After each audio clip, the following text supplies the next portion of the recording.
오늘 시장도 쉽지가 않습니다. 트럼프 당선인이 승리하고 나서 우리 시장은 계속 우하향하고 있는 상황인데 오늘 시장도 역시 마찬가지입니다.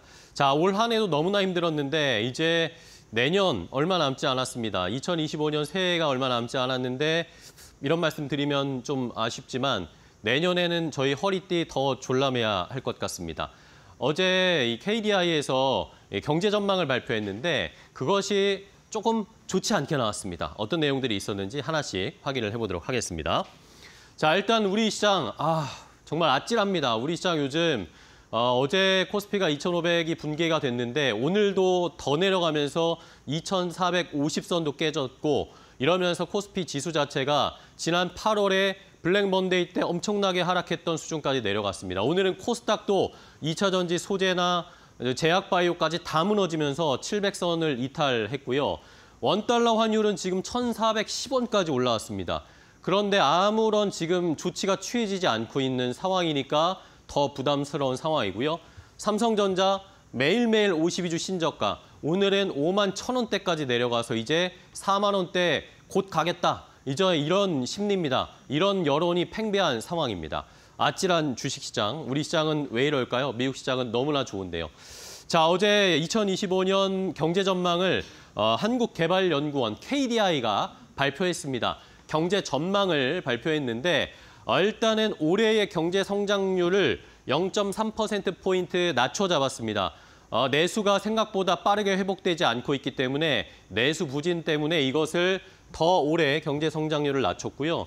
내년에는 더 낮춰서 2.0% 성장할 거라고 얘기를 했습니다. 이건 뭐 거의 잠재 성장률 수준인데 1%대까지도 내려갈 수 있다 이런 이야기 나오고요. 소비자 물가는 그래도 내년에는 1.6%, 물가는 좀 안정될 수도 있겠다라고 하는데 이것이 좋은 것만은 아닙니다. 뒤에서 더 자세하게 얘기해 드릴게요.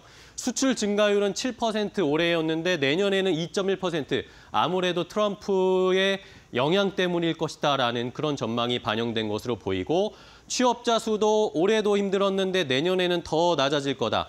그런데 이 취업자 수도 젊은 세대의 취업이 아니라 나이가 있는 고령층의 재취업 숫자가 많다. 이런 식의 해석들이었습니다. 하나같이 좋은 게 없더라고요. 자, 그렇다면 하나씩 살펴보겠습니다. 내년의 성장률이나 수출이 부진할 것이다. 이런 이야기들을 했는데 아무래도 트럼프의 파도 때문인 것 같습니다. 트럼프의 파도가 내년에 몰려올 것으로 보이는데 미국이 아무래도 대중국 관세를 결국에는 때리겠죠. 60에서 100% 이야기까지 나옵니다. 이거는 이제 기정사실 시간 카운트다운화 돼 있는데 그렇다면 중국도 뭔가 대응을 할 겁니다. 가만히 관세 내면서 수출하진 않겠죠. 이런 것을 만회할 수 있는 게 중국이 위안화를 약세로 전환하면서 이 관세를 환율로 만회하겠다라는 전략을 쓸 가능성이 높습니다. 그런데 문제는 이렇게 되면 위안화가 약세가 되면 우리나라 원화는 중국 위안화랑 굉장히 연동성이 강하기 때문에 우리도 동조화가 되면서 우리가 더 원화 약세가 이루어질 수 있다는 겁니다. 지금도 1,400원대인데 1,500원대까지 갈 수도 있다라는 이야기가 나오면 자연스럽게 외국인들은 우리나라에서 이익을 볼 수 없겠죠? 이러면 외국인이 이탈될 겁니다. 자, 그리고 생산 가능 인구, 우리나라 인구가 줄어들고 젊은 층이 줄어들고 있기 때문에 계속 생산 가능 인구가 우하향되고 있는데 이러면 우리나라 잠재 성장률이 더 낮아질 겁니다. 그러면 자연스럽게 성장하지 못하는 나라에 누가 투자하겠습니까? 외국인이나 국내 주식 투자자들이 미국으로 가는 이유가 이런 것 때문일 것입니다. 자, 아까 물가, 그래도 내년에 물가는 좀 잡히지 않을까? 이런 수치가 나왔는데 문제는 물가가 너무 낮아져서 디플레이션으로 갈 수 있다는 게 문제입니다. 만약에 디플레이션을 잡기 위해, 이게 디플레이션 잡는 게 진짜 어려운 일인데 디플레를 극복하기 위해선 경기 부양책을 써야 됩니다. 그럼 뭘 해야 되느냐? 정부가 돈을 풀든지 아니면 금리를 낮춰야 되는데 그렇다고 기준금리를 인하하게 되면 우리나라 기준금리 인하하면 뭐합니까?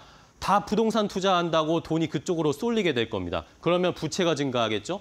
원화 약세, 금리를 내리게 되면 원화 약세가 되면서 또 환율이 상승하고 악순환이 반복되는 상황이 펼쳐지게 된다는 겁니다. 자, 정부에서는 건전재정 건전 재정을 이유로 지금 경기 부양책 하지 않고 있고 기준금리는 내리는데 지금 또 주담대는 막고 있어서 자금이 돌지도 않고 있고 정치 쪽에서는 경제는 뒷전이고 금투세나 상법 개정안 이런 것들로 정치 놀이를 하고 있습니다. 북한 리스크까지 있는 나라에 우리나라에 과연 투자를 할 마음이 생길까요? 자, 다시 제목을 바꿔봤습니다. 똑같은 내용이지만 삼성전자 자체적인 문제 때문에 파는 걸까요? 대한민국을 사고 싶은 마음이 크지 않기 때문이 아닐까라는 생각도 해보셔야 되겠습니다.